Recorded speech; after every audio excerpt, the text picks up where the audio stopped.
picnic.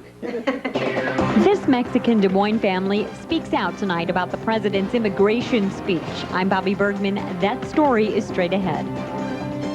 The 2,000-foot sex offender residency law has been in full effect for more than 8 months now, but are children in Iowa any safer? I'm Nicole Collins. Coming up tonight at 10, I'll talk to lawmakers, law enforcement, and sex offenders.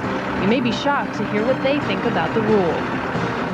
And a Metro mother's accused of starving her own daughter to death. We'll have the latest. Now live from WOI-TV in West Des Moines, this is Channel 5 Eyewitness News at 10. Good evening. Thank you for joining us. I'm Chris Flanagan. And I'm Lisa Carpinelli. Trying to find middle ground in the very controversial illegal immigration debate, President Bush laid out his plan in a rare primetime address from the Oval Office tonight. Details and reaction on tonight's top story. Now, the president's proposal includes sending nearly 6,000 National Guard troops to help with surveillance, fence building, and intelligence along the Mexican border immediately. He also wants to grow the Border Patrol, increase bed space at local jails once illegals are picked up, and create what he calls a fair system for guest workers, and another plan to allow those who qualify a chance to earn citizenship. There are differences between an illegal immigrant who crossed the border recently and someone who has worked here for many years and has a home, a family, and an otherwise clean record.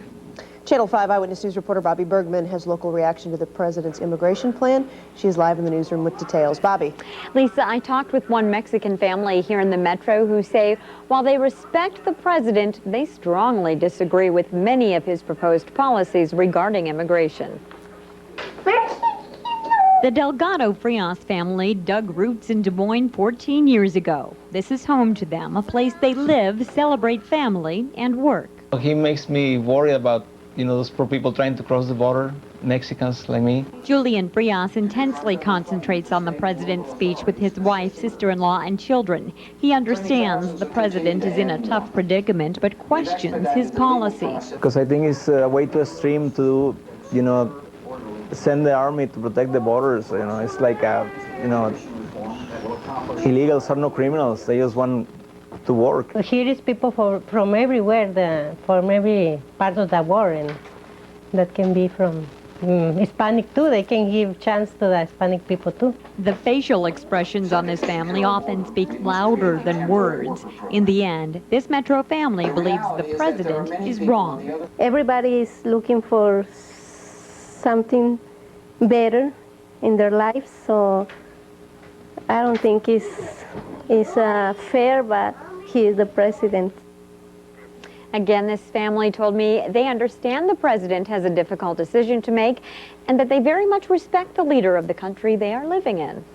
Bobby, thank you. The president is calling on Congress to pass an immigration bill as soon as possible. Now, the House has passed its own version.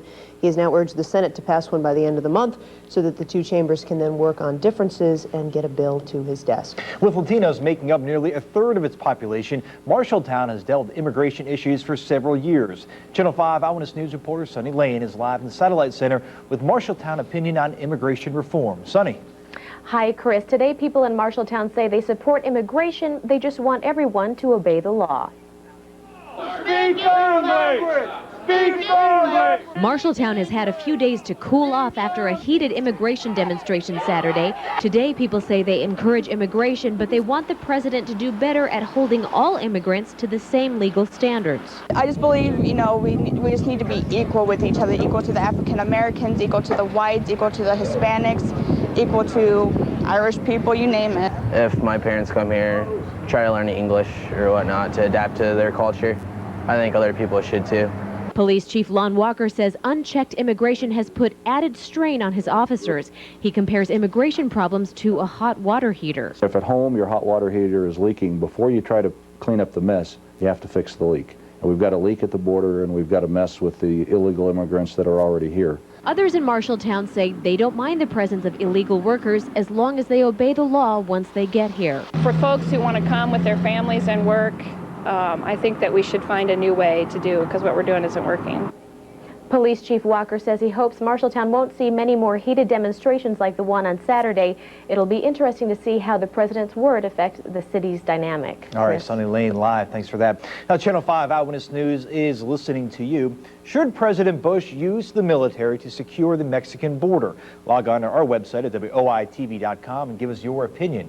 We'll have the results for you later in this newscast. Time now to check the forecast. Chief Meteorologist Brad Edwards, live in Weather Central with your quickcast. Brad. Hi, Lisa. Things are looking up in the weather department. It was kind of a dismal weekend, and apologize for that, but we're going to do better this week. Let's talk about what's been going on today. In spite of a lot of clouds and even a few showers, we managed to get up to 68 degrees for a high today. Still a few showers out there. Most of them were this evening, but there'll be a few more isolated showers trying to come in, mostly in eastern Iowa through the evening. They're fairly light. Let's talk about the numbers right now. At 10 o'clock, we're at 55 degrees, both in Ames and Des Moines, 57 in Webster City. So it is milder, and every day has been milder since Saturday. That was kind of the cold day, and we've been turning the corner ever since. Look for another breezy day tomorrow. High near 69 degrees, not far off the average, but still a chance of some isolated showers in the afternoon. Warmer and drier weather is in the extended forecast. I'll tell you all about that coming up. Thank you very much, Brad. A Johnston woman is behind bars tonight accused of starving her 3-year-old daughter to death. 25-year-old Tricia Lozano is charged with first-degree murder and child endangerment resulting in death. On March 28th, police were called to Lozano's apartment in the Chapel Ridge complex in Johnston for a child who was not breathing. When they got there, 3-year-old Consuelo Lozano was dead. The Polk County Medical Examiner's office says she died of malnutrition. Authorities estimate the toddler weighed just 12 pounds when she died. Police say Lozano's other 2 children, ages 4 and 5, appeared to be unharmed. They are now in the custody of their maternal grandmother. Lozano is being held on a $350,000 cash bond. Well, after 2.5 years of court battles, Iowa's controversial 2,000-foot sex offender residency law went into full effect on September 1st, 2005. And the law makes it illegal for sex offenders who have abused children to live within 2,000 feet of a school or a daycare. The question is that law having its intended effect? Channel 5 Eyewitness News reporter Nicole Collins has that in our special report, Sex Offenders, Whereabouts Unknown. The 2,000-foot residency law has been in effect now for 8 months, and law enforcement, lawmakers, and sex offenders say no, it's not working. I asked 2-time convicted sex offender Jim Hakeman if he wanted to re-offend, could he? Oh, absolutely. Anyone could under the 2,000-foot law, sex offenders. It hasn't changed a thing. Of course, someone like Hakeman, who is forced to sleep in a van at a rest stop because of the law, will probably argue against it. But Hakeman does have a point. And most sex offenses happen within the home of the child in the first place. Like yours did. Like mine. Hakeman's not lying. United States Justice Department statistics show 90% of children under 12 who are raped know their attacker. The Iowa County Attorneys Association has come out strongly against the law, claiming it does not provide the protection that was originally intended. Polk County Attorney John Sarcone. So it gives a false sense of security, and it's really caused disruption in the law enforcement community. He registered at 7204 Southwest 17th Street, which is within 2,000 feet of a school or daycare. Des Moines Police Detective Denise Schaffnitz verifies the addresses of convicted sex offenders. Once someone is found in violation of the 2,000-foot law, she says they sometimes disappear. A lot of them just don't re-register, move from their address we told them to leave from, don't re-register, and we don't know where they are. Statistics from the Iowa Sex Offender Registry show this is a statewide problem. Sex offenders classified as whereabouts unknown have almost tripled since the law took effect. Of the 6,000 some sex offenders in the state, 142 were unaccounted for in June of 2005. As of May 1st of this year, that number was up to 367. Some of the offenders who do comply with the law face what they call unreasonable living conditions. Keep in mind, residency is defined as the place a person sleeps. Hakeman keeps his things at his friend Dave Spencer's house. That's also where Hakeman says he spends his days. So essentially you're living at Mr. Spencer's, you're just sleeping here, right? Well, we can't use the word living at Mr. Spencer's house by law. I am residing in my van out on I-35, where I live. I don't stay here, but I visit the Spencers daily. Spencer is also a convicted sex offender who lives down the street from a daycare. He was grandfathered in when the law was passed, allowed to live where Hakeman is not. The fact that he has to sleep in a rest area just means that he has to be here for a couple hours at night. Other time he can be wherever he wants to be. And that's absolutely no deterrent for someone who wants to reoffend. Senate President Republican Jeff Lamberti recognizes the law's weaknesses but doesn't want to scrap it. He and his colleagues unanimously passed a bill this session that would impose much stricter penalties on first-time sex offenders, but it stalled in the House. Despite its problems, Lamberti hopes the 2,000-foot law stays put and is built upon during next year's session. There is no magic law that we're going to pass that's going to protect children. It is a process of improving and getting better, and I think that part really needs to happen. Many law enforcement officials and county attorneys I spoke with say the 2,000-foot law should be eliminated altogether. They say doing so would make it easier to track sex offenders and know exactly where they're spending their time and who they are spending it with. Join us tomorrow night when we ride along with Detective Schaffnitz as she makes her rounds in Des Moines. Plus, we'll take you inside the life of a sex offender who can't find a place to live. Thank you very much, Nicole. The grand jury in the Duke lacrosse rape case indicted another player today. I'll tell you who it is. And rain hammered New England over the weekend. Find out how the region is coping. Plus, it looks like we can expect a little nicer weather this week. Brad will have your full forecast next. We'll be right back. You're watching Channel 5 Eyewitness News at 10 with Chris Flanagan, Lisa Carpinelli, Chief Meteorologist Brad Edwards, and Sports Director John Walters. This is Channel 5 Eyewitness News at 10. Channel 5 Eyewitness News weather is brought to you by Joseph's.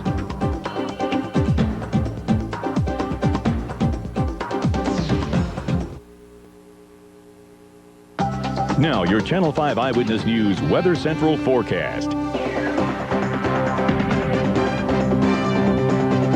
Well, it is Monday, and the weather is getting better, wouldn't you know it? Kind of a nasty weekend with the wind and the clouds and the cold temperatures. Well, the wind is a little lighter, and the sun is starting to come out. Let's take a look at what's going on out there right now. We still got a few showers going on. Of course, the sun's not out now, but I'm talking about earlier today. We actually did see some sunshine. A few showers as well, and they're coming out of Franklin County through Hardin County, Marshall County. They've been kind of dissipating, but a few of these may hold together and get a few sidewalks out there wet. Let's talk about what's going on here in Des Moines. The temperature right now is 55 degrees. The dew point is at 50. Winds are northwest at 9 miles per hour, much lighter than they have been. Some of those, even in the winds at night over the weekend, were 20 or 30 miles per hour.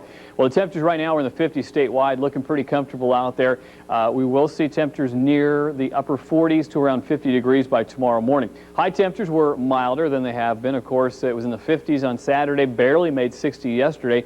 We've been actually increasing every day 8 degrees, from 52 to 60 to 68 today here in Des Moines. So I don't think we'll hit 76 tomorrow, but I'll tell you what, we could hit 70. It's a possibility. Highs today around the nation. You can see the 70s, 80s, 90s, even 100s out here in western part of the United States. Very nice stuff, and some of that's coming our way. Cool weather kind of getting whittled down or shrunk down here, 53 in Cleveland today. Well, here's that area of low pressure spinning around. It is finally starting to move out. The only reason it's moving out, though, is another low is coming out of Canada, and it's going to zip on back basically into the same place. So they've got some problems out here, but this one has been a big problem. Area of low pressure still spinning here. There's a secondary low, but this is the main low that's really stuck in a rut here. A lot of flooding here in New England. We're talking over a foot of rain. Some areas 15, 16 inches of rain since it started last week. There's going to be more too because that next low is coming down. We got a few isolated showers here, and again tomorrow it's going to favor eastern Iowa. That's where most of the instability is, where the lift in the atmosphere will be. So we go through tonight, the showers kind of dissipate, so tomorrow morning should be dry. We'll see a little bit of sunshine, showers redeveloping, especially in eastern Iowa tomorrow, and then it looks like on Thursday we will have a dry day, or I should say Wednesday we'll have a dry day, and Thursday as well. It looks pretty good out there. Let's talk about our forecast temperatures. 60s and 70s. We will be in the upper 60s, maybe close to 70. Definitely in the 70s on Wednesday, and looks like we'll hang into the low 70s on Thursday. Very, very nice forecast coming our way. Showers ending tonight, then partly cloudy and cool in most areas, low near 50. Some areas could be a tad cooler than that. 69 tomorrow with variably cloudy skies. I think we'll see a little sunshine like we did today. Spotty showers again in the afternoon and evening hours, mostly the eastern part of the state. Here's your 7-day forecast. It is looking spectacular. The only real rain, we got the spotty showers tomorrow, then we've got a chance, just a slight chance on Thursday, and then a decent chance on Monday. But that leaves a pretty nice Friday, Saturday, Sunday combination. Temperatures in the mid to upper 70s. We deserve it. Can we just fast forward to the weekend? That's right. If it's I don't got to think be we can do that. 3 days of the week, we like the It's weekend. looking very good. Thanks, Brad. We'll be right back. You're watching Channel 5 Eyewitness News at 10. City workers in Waukee have a warning. If they're not better paid, they'll have to move somewhere else. Police, fire, and other city workers showed up at tonight's city council meeting. At issue, salary and benefits. They say negotiations have stalled, and with a May 31st deadline approaching, they fear nothing is going to be resolved. Their biggest bargaining point, Waukee is growing, and they need to be adequately compensated to keep those who live there safe and to keep the city running. Well, the investigation into the C-Tech pay scandal continued today as 2 former C-Tech board members appeared before the Oversight Committee. Polk County Supervisor John Morrow admitted he wasn't paying enough attention to issues involving C-Tech salaries and bonuses, including the nearly $2 million paid to job agency's 3 top executives. You're looking at the C-Tech board as if they intentionally said it was okay. It wasn't okay for her to take the money. We don't like the idea that that money was gone. But to point the finger at the C-Tech board is not fair. He said the mistake he and other board members made was to trust those in charge. Des Moines Councilman and former board member Tom Blastus also testified, saying board members had little involvement in the day-to-day operation of the agency. Seniors have less than 2 hours now to sign up for Medicare's new prescription drug benefit without facing penalties. Deadline to enroll is midnight. Now, if you or someone you know needs to sign up, make sure they've got their Medicare card and a list of all prescriptions before calling or going online.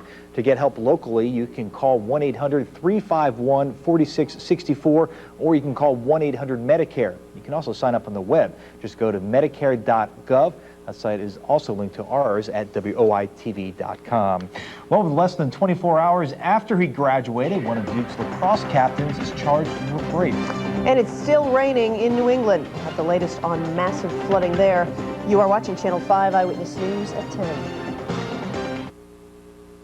Channel 5 Eyewitness News is closed captioned as a public service by AIB College of Business.